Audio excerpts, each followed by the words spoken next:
بسم اللہ الرحمن الرحیم نحمدہ ونصلی ونسلم علی رسولہ الکریم اما بعد۔ سیرت کے موضوع پر بیانات کا سلسلہ چل رہا ہے اور ہم چھٹے سال کے حالات بیان کر رہے تھے۔ اسی چھٹے سال میں ایک واقعہ یہ پیش آیا کہ رسول اکرم صلی اللہ علیہ وسلم توحید کی دعوت دے رہے تھے،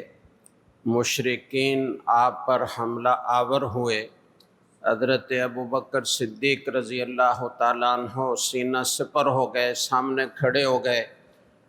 اور انہوں نے فرمایا کہ اتقتلون رجلا یقول ربی اللہ، کیا تم ایسے آدمی کو قتل کرنا چاہتے ہو جو یہ کہتا ہے کہ میرا رب اللہ ہے؟ وقد جاءکم بالبینات من ربکم، اور وہ تمہارے رب کی جانب سے واضح دلائل اور بینات لے کر آیا ہے۔ مشرکین مکہ نے جب یہ دیکھا کہ حضرت ابوبکر سینہ سپر ہو گئے، سامنے کھڑے ہو گئے، تو مشرکین حضرت ابوبکر پر پل پڑے اور اتنا مارا، ناک زخمی کر دی، چہرہ سرخ کر دیا، حتیٰ کہ آپ بے ہوش ہو کر گر گئے۔ اور پھر لوگوں نے اٹھا کر گھر پہنچایا، اور جب ہوش آیا تو پہلا کلمہ جو آپ کی زبان مبارک سے نکلا وہ تھا، مجھے یہ بتاؤ کہ میرے محمد کیسے ہیں؟ والدہ نے دودھ پلانا چاہا، فرمایا کہ ایک گھونٹ بھی نہیں لوں گا جب تک اپنی آنکھوں سے اپنے محبوب کی زیارت نہ کر لوں۔ دو آدمیوں کے سہارے سے رسول اکرم صلی اللہ علیہ وسلم کی خدمت میں حاضر ہوئے، آپ کی پیشانی کا بوسہ لیا، اور یہ سعادت حضرت ابوبکر کے سوا کسی اور صحابی کو حاصل نہیں ہے۔ آپ صلی اللہ علیہ وسلم کے وصال کے بعد بھی حضرت ابوبکر رضی اللہ تعالیٰ عنہ نے رسول اکرم صلی اللہ علیہ وسلم کی پیشانی کا بوسہ لیا تھا۔ اتنی مشقت اٹھائی، اور جب آپ کی زیارت کر لی تو دل ٹھنڈا ہوا، اور اس قربانی سے، اس مجاہدے سے، اس استقامت سے ان کی والدہ ام الخیر پر ایسا اثر ہوا کہ انہوں نے بھی اسلام قبول کر لیا۔ یہی چھٹا سال ہے، اب تک 39 افراد اسلام میں داخل ہو چکے ہیں۔ پیر کا دن ہے، رسول اکرم صلی اللہ علیہ وسلم دعا کے لیے ہاتھ اٹھاتے ہیں، اللہم اعز الاسلام باحب الرجلین عندک، اے اللہ دو آدمیوں میں سے جو تمہیں سب سے زیادہ پسند ہے، ان دو آدمیوں میں زیادہ جو آپ کا محبوب ہے، یا اللہ اس کے ذریعے سے اسلام کو عزت عطا فرمائیے، اسلام کو قوت عطا فرمائیے۔ بعمر بن الخطاب او بأبی جہل بن ہشام، پہلے نمبر پر آپ نے عمر الخطاب رضی اللہ تعالیٰ عنہ کا ذکر کیا، دوسرے نمبر پر آپ نے ابو جہل بن ہشام کا ذکر کیا، جس کا نام عمر ہے۔ عمر بن ہشام بھی کہتے ہیں، ابو جہل بن ہشام بھی کہتے ہیں، ابو جہل کنیت ہے اس کی، اور جہالت کی وجہ سے یہ کنیت اس کی پڑی ہے۔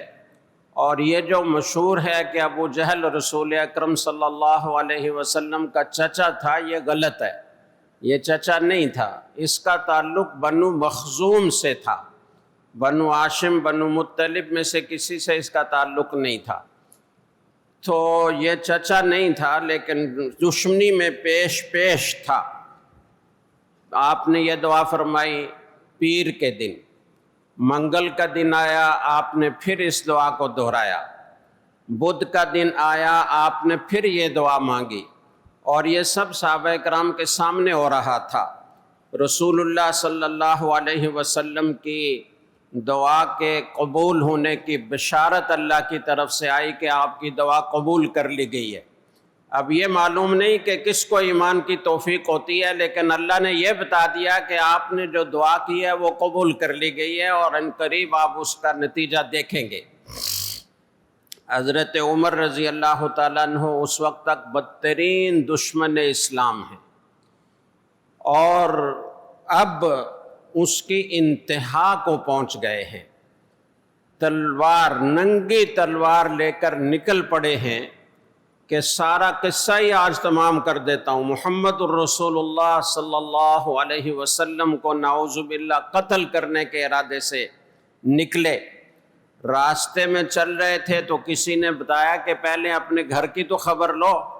تمہاری بہن اور تمہارے بہنوئی مسلمان ہو گئے ہیں۔ اس طرف کا رخ کیا، باہر سے کان لگا کر سنا تو اندر سے قرآن کریم کی تلاوت کی آواز آ رہی تھی۔ حضرت خباب رضی اللہ تعالیٰ عنہ دونوں کو قرآن سکھا رہے تھے۔ کہا کہ واقعی بات تو سچ ثابت ہو رہی ہے کہ یہ لوگ مسلمان ہو گئے ہیں۔ دروازہ طیش میں آ گئے، زور سے دروازے کو دستک دی اور دروازہ کھلوایا، اور دروازہ کھلوانے کے بعد اندر آئے اور اندر آ کر بے تحاشا بہن اور بہنوئی کی پٹائی شروع کر دی، حتیٰ کہ بہن کا جسم خون آلود ہو گیا۔ خون دیکھ کر ذرا سے گھبرائے، لیکن بہن کے پائے استقامت میں کسی قسم کی کوئی کمی نہیں آئی۔ کہا عمر جتنا چاہو ستاؤ، اب جو حق ہم نے قبول کر لیا ہے، اس دین حق سے ہم منحرف نہیں ہو سکتے۔ شاعر نے بہن کے اس جواب کو یوں منظوم کیا ہے، بہن بولی عمر تو آج مجھ کو مار بھی ڈالے، شکنجوں میں کسے یا بوٹیاں کتوں سے نچوا لے، مگر ہم اپنے دین حق سے ہرگز پھر نہیں سکتے، بلندی معرفت کی مل گئی ہے گر نہیں سکتے۔ یہ شاعر نے بہن کے جواب کو منظوم کیا ہے۔ بہن کی استقامت اور ثابت قدمی کا یہ منظر دیکھ کر حضرت عمر رضی اللہ تعالیٰ عنہ بے انتہا متاثر ہوئے اور کہنے لگے کہ دیکھو، یہ وہ لمحہ تھا جب اللہ تعالیٰ نے رسول اکرم صلی اللہ علیہ وسلم کی دعا قبول فرمائی۔ حضرت عمر رضی اللہ تعالیٰ عنہ کا سینہ حق کے لیے کھول دیا۔ انہوں نے قرآن کریم پڑھنے کی خواہش ظاہر کی کہ مجھے تو یہ تمہارے پاس جو اوراق ہے میں بھی پڑھوں۔ بہن نے کہا عمر نہیں، ایسے نہیں، تم ناپاک ہو اور یہ اللہ کا کلام ہے، پاکیزہ اوراق ہیں، ان کو تم ناپاکی کی حالت میں ہاتھ نہیں لگا سکتے، پہلے غسل کرو پھر یہ اوراق تمہیں دوں گی۔ غسل کیا اور پھر انہیں یہ سورہ طٰہٰ کی ابتدائی آیات سنائی گئیں، طٰہٰ ما انزلنا علیک القرآن لتشقیٰ، یہ قرآن کریم ہم نے آپ پر اس لیے نازل نہیں کیا کہ آپ مشقت میں پڑ جائیں، الا تذکرۃ لمن یخشیٰ، یہ تو نصیحت ہے، اس کے سوا کچھ نہیں ہے۔ کس کے لیے نصیحت ہے؟ جو ڈرتا ہو، جس کے دل میں خشیت ہو۔ تنزیلا ممن خلق الارض والسماوات العلی،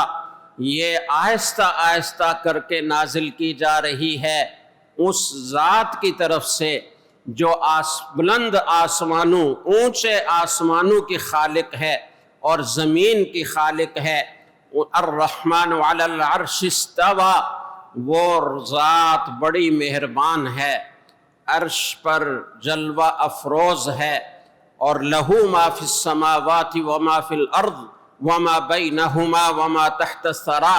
اسی کی ملکیت ہے جو کچھ بھی آسمانوں میں ہے اور جو کچھ بھی زمینوں میں ہے، اور آسمان اور زمین کے درمیان جو کچھ ہے وہ بھی اسی کی ملکیت ہے۔ وما تحت الثری، صرف یہی نہیں بلکہ زمین کی تہوں کے نیچے جو کچھ ہے وہ بھی اسی کی ملکیت ہے۔ یہ کلام سنا حضرت عمر رضی اللہ تعالیٰ عنہ کے دل پر اس کا اثر ہوا، مسلمان ہونے کے لیے تیار ہوئے۔ حضرت خباب جو حضرت عمر کے آنے پر چھپ گئے تھے وہ باہر نکل آئے، انہوں نے حضرت عمر کو بشارت دی، مبارکباد دی، کلمہ پڑھایا، پھر دار ارقم میں حاضر ہوئے۔ دور سے جب صحابہ نے دیکھا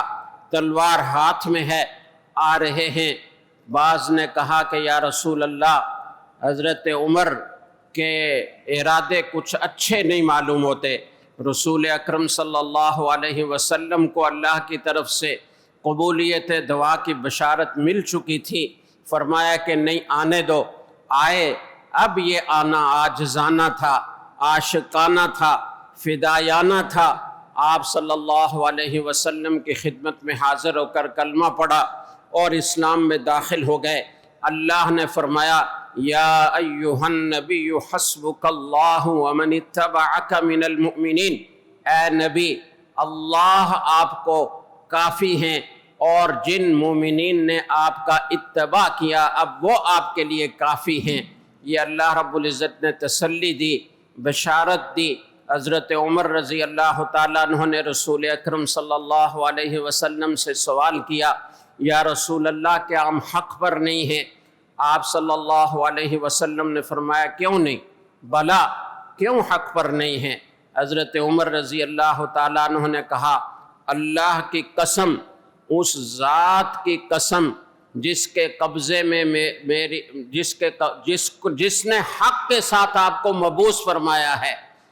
ہم باہر نکلیں گے، اب چھپنے کی کوئی گنجائش نہیں ہے۔ چنانچہ باہر نکلے، مسجد حرام میں گئے، مشرکین موجود ہیں، حضرت عمر اور حضرت حمزہ حلقہ بگوش اسلام ہو چکے ہیں، صحابہ کے ساتھ ہیں، اور کہا کہ اب ہم کھلم کھلا مسجد حرام میں سب کے سامنے نمازیں ادا کریں گے، کسی میں دم ہے تو روک کر دکھائے۔ چنانچہ کسی کی جرت نہ ہوئی اور کوئی آگے نہ بڑھ سکا۔ حضرت حسن بن علی رضی اللہ تعالیٰ عنہ فرماتے، لوگ تو طرح طرح کی باتیں بناتے ہیں نا، حضرت علی اور حضرت عمر کے درمیان تعلقات اچھے نہیں تھے اور یہ تھا اور وہ تھا۔ حسن بن علی رضی اللہ تعالیٰ عنہ کیا فرماتے ہیں؟ لقد فرح اہل الاسلام باسلام عمر، حضرت عمر رضی اللہ تعالیٰ عنہ نے اسلام قبول کیا تو پورے اہل اسلام نے خوشیاں منائیں۔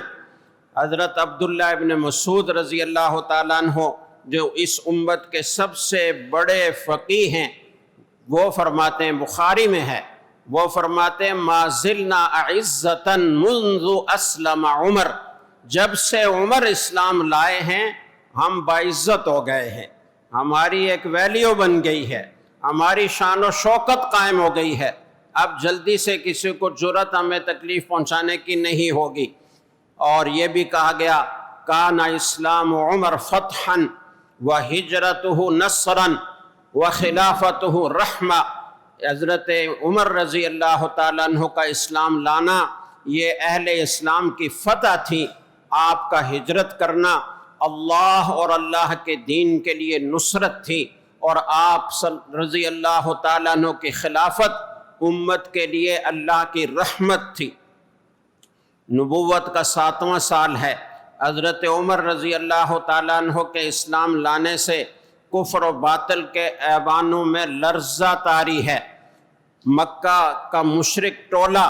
اب اپنی برداشت کھوتا جا رہا ہے، تکلیف پہنچانے سے باز آنے کی بجائے اس کا جذبہ انتقام وہ بڑھتا جا رہا ہے۔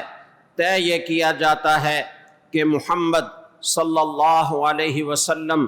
کا پورے خاندان سمیت بائیک کاٹ کیا جائے۔ یہ سوشل بائیک کاٹ تھا جس میں طے کر لیا گیا تھا کہ نہ ان سے کسی قسم کی کوئی رشتہ داری کی جائے گی، نہ شادی بیاہ کا تعلق قائم کیا جائے گا، نہ ان سے لین دین ہوگا، نہ ان سے کوئی گفتگو ہوگی، نہ ان سے کوئی میل جول رکھ سکے گا، اور نہ ان کے پاس کوئی کھانے پینے کا سامان پہنچائے گا، اور باہر سے آنے والا کوئی حمایتی اگر ان تک کھانے پینے کی چیزیں پہنچانا چاہے گا تو اس بار سے آئی ہوئی مدد کو بھی ان تک پہنچنے نہیں دیا جائے گا۔ یہ معاہدہ ہوتا ہے، یہ آپس میں وہ طے کرتے ہیں، اور یہ بھی طے کرتے ہیں کہ انہیں مکہ کے بازاروں اور گلیوں میں گھومنے بھی نہیں دیا جائے گا۔ یہ محرم ہے، 7 نبوی ہے۔ جناب ابو طالب تمام بنو ہاشم کو، بنو مطلب کو جمع کرتے ہیں، صورتحال سے آگاہ کرتے ہیں، اور یہ خطرات بڑھ جاتے ہیں جس کا اظہار ابو طالب کر رہے ہیں کہ اب مشرکین محمد الرسول اللہ صلی اللہ علیہ وسلم کو جانی نقصان پہنچانے کی کوشش کریں گے۔ سرداران قریش نے کہا کہ اس کا حل بھی آپ ہی بتائیے کہ کیا ہو سکتا ہے۔ ابو طالب نے حل پیش کیا کہ ہم شیب ابی طالب میں یہاں سوشل بائیکاٹ جب ہو جاتا ہے، سماجی قطع تعلقی ہو جاتی ہے، تو زندگی گزارنا مشکل ہو جائے گا، اور محمد رسول اللہ صلی اللہ علیہ وسلم کو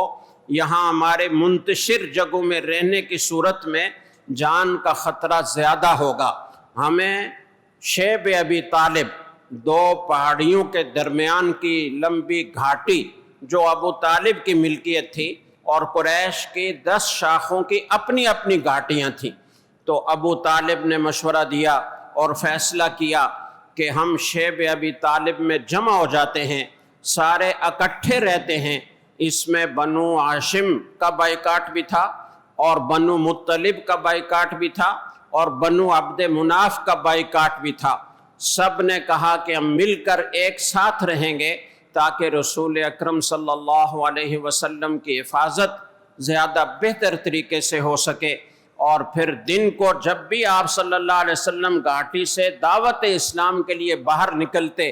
تو حضرت حمزہ رضی اللہ تعالیٰ عنہ ساتھ ہوتے یا کوئی دوسرا مضبوط باڈی گارڈ ساتھ ہوتا،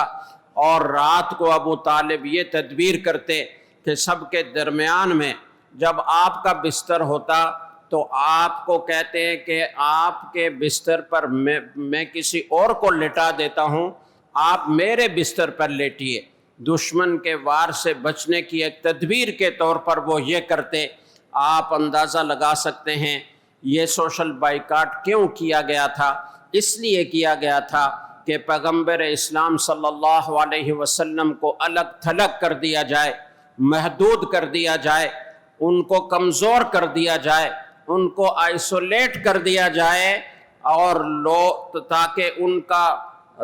دوسروں پر جو اثر و رسوخ ہوتا ہے، ان کی باتوں سے لوگ متاثر ہوتے ہیں، وہ تاثیر کا سلسلہ بھی بند ہو اور دوسرے مسلمانوں پر سختی اور دباؤ ڈالنا بھی آسان ہو جائے، اور پھر اس تحریک اسلام کے کارکن اور سپاہی جب اپنے قائد اعلیٰ سے الگ ہوں گے تو حوصلہ کھو دیں گے، ہمت ہار بیٹھیں گے، اور یہ بھی امکان ہے کہ محمد الرسول اللہ صلی اللہ علیہ وسلم ان سختیوں سے گھبرا کر سپر ڈال دیں، ہتھیار ڈال دیں، گھٹنے ٹیک دیں۔ آپ اندازہ لگائیے کہ یہ سلسلہ کوئی 2 دن 4 دن 2 ہفتے 4 ہفتے تک نہیں رہا، بلکہ یہ مسلسل 3 سال تک جاری رہتا ہے۔ روایات میں آتا ہے کہ مسلمانوں کے بچے بھوک کی وجہ سے، پیاس کی وجہ سے، چونکہ ایک دودھ کا قطرہ بھی نہیں پہنچنے دیا جا رہا، پانی کا قطرہ بھی نہیں پہنچنے دیا جا رہا، بھوک اور پیاس کی شدت سے روتے بلکتے، اور ان کی آواز مکہ میں گونجتی، جیسے آج فلسطینی بچوں کی آوازیں فلسطین کی فضاؤں میں گونجتی ہیں، جن کے پاس دوا نہیں ہے، جن کے پاس خوراک نہیں ہے، جن کے پاس دودھ نہیں ہے، جن کے پاس کی زندگی کو باقی رکھنے کی کوئی چیز موجود نہیں ہے، اور آج سوشل میڈیا کے ذریعے سے پوری دنیا میں وہ آواز گونج رہی ہے۔ لیکن حقوق انسانی کے چمپئن بننے والے اور دن رات واویلا مچانے والوں کے کانوں پر جوں تک نہیں رینگتی، انہیں احساس تک نہیں ہوتا۔ اس وقت بھی مشرکین مکہ کا یہی طرز عمل تھا۔ ان بچوں کی آوازیں آتی رونے کی، بلکنے کی، بجائے اس کے کہ ان کے دل میں ترس آتا، ان کے دل میں رحم آتا، وہ اس سے لطف اندوز ہوتے، ایک دوسرے کو کہہ کہہ کر اس سے لطف اندوز ہونے کی دعوت دیتے۔ ان سخت دلوں کو کوئی رحم نہیں آتا تھا۔ سچ کہا رسول اکرم صلی اللہ علیہ وسلم نے، اشد الناس بلاء الانبیاء ثم الامثل فالامثل، سب سے زیادہ آزمائش وہ انبیاء علیہم السلام کی ہوتی ہے، سب سے زیادہ سختیاں ان کو برداشت کرنا پڑتی ہیں، اور پھر اس کے بعد درجہ بدرجہ جو انبیاء کا زیادہ متبع ہوتا ہے، انبیاء کے زیادہ قریب ہوتا ہے اسے دنیا میں آزمائشوں سے گزرنا پڑتا ہے۔ حضرت سعد بن ابی وقاص رضی اللہ، کیا سختیاں تھیں، کھانے پینے کی چیزیں آنے نہیں دی جا رہی، بھوک ہے، پیاس ہے، کہتے ہیں کہ ایک ہفتہ گزر جاتا تھا کھانے پینے کی کوئی چیز نہیں ملتی تھی سوائے درخت کے پتوں کے، اور درخت کے پتے کھا کھا کر ہمارے منہ چھل جاتے تھے۔ حضرت سعد بن ابی وقاص رضی اللہ تعالیٰ عنہ فتوحات کے بعد ایک دن بہت عمدہ کھانا سامنے آیا، رونے لگے، کہنے لگے کہ مجھے شیب ابی طالب کا وہ زمانہ یاد ہے، زمانہ یاد ہے جب کچھ بھی نہیں تھا، سوکھے چمڑے کا ٹکڑا کھانا پڑ گیا تھا اور درخت کے پتے چبانے پڑتے تھے۔ ایک روایت میں آتا ہے سعد بن ابی وقاص نے فرمایا رات کو سوتے ہوئے میرا پاؤں کسی گیلی چیز پر لگا، مجھے وہ چیز پتہ تو نہیں تھا کہ کیا تھا، لیکن میں نے اسے اپنی زبان پر رکھا، منہ میں رکھا اور نگل گیا۔ بھوک کی شدت ایسی تھی، پتہ نہیں کیا چیز تھی۔ تو یہ حالات گزرے، معاملہ حد سے جب تجاوز کر گیا تو پھر کیا ہوا، حد سے زیادہ جب بڑھ گیا تو مشرکین ہی میں کچھ لوگوں کو رحم آیا،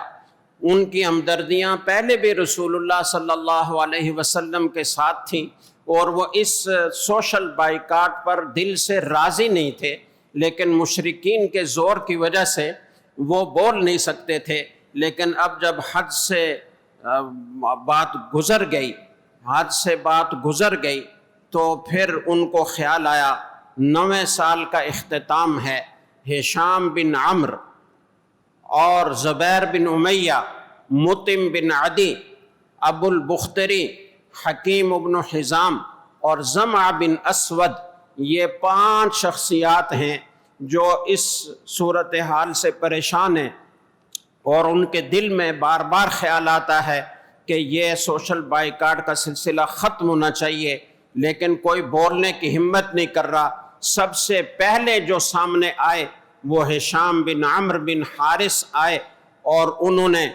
ان سب سے رابطہ کیا۔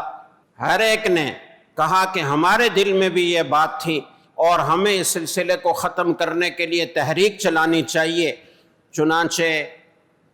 اس ظالمانہ مقاطع اور اس معاہدہ کو پھاڑ ڈالنے کی انہوں نے تحریک چلائی۔ ادھر رسول اکرم صلی اللہ علیہ وسلم نے اپنے چچا ابو طالب کو یہ خبر دی کہ یہ معاہدہ، یہ سوشل بائیکاٹ کا آپس میں جو انہوں نے معاہدہ کر رکھا ہے اور جسے بیت اللہ کی چھت کے ساتھ لٹکا رکھا ہے، یہ سارے کا سارا معاہدہ دیمک زدہ ہو گیا ہے، اور اس تحریر میں، اس معاہدے میں سوائے اللہ کے نام کے کوئی ایک حرف بھی باقی نہیں رہا۔ ابو طالب نے سرداران قریش کو اس کی خبر دی، میرا بھتیجا یہ خبر دے رہا ہے کہ تمہارا معاہدہ دیمک زدہ ہو چکا ہے، اس میں اللہ کے نام کے سوا کوئی چیز باقی نہیں رہی، میرا بھتیجا جھوٹ نہیں بول سکتا، تم دیکھو جا کر معاہدہ کھول کر، اسے اتارو، کھولو، دیکھو اگر میرے بھتیجے کی بات غلط ہوئی۔ یہ معاہدے کی ایک شک یہ بھی تھی کہ یہ مقاطع اور یہ سوشل بائیکاٹ اس وقت تک جاری رہے گا جب تک کہ بنو ہاشم قتل کرنے کے لیے نعوذ باللہ محمد الرسول اللہ صلی اللہ علیہ وسلم کو ہمارے سپرد نہ کر دیں۔ تو ابو طالب نے کہا کہ جاؤ دیکھو معاہدہ، جاؤ دیکھو معاہدہ، اگر اس میں لکھائی موجود ہے اور محمد رسول اللہ کی خبر خدا نخواستہ جھوٹی ہے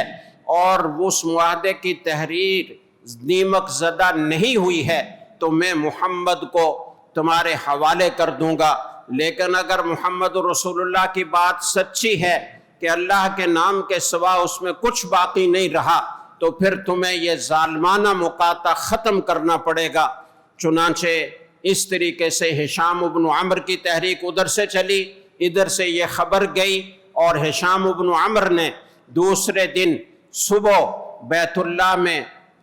چونکہ سب کا جمع ہونے کا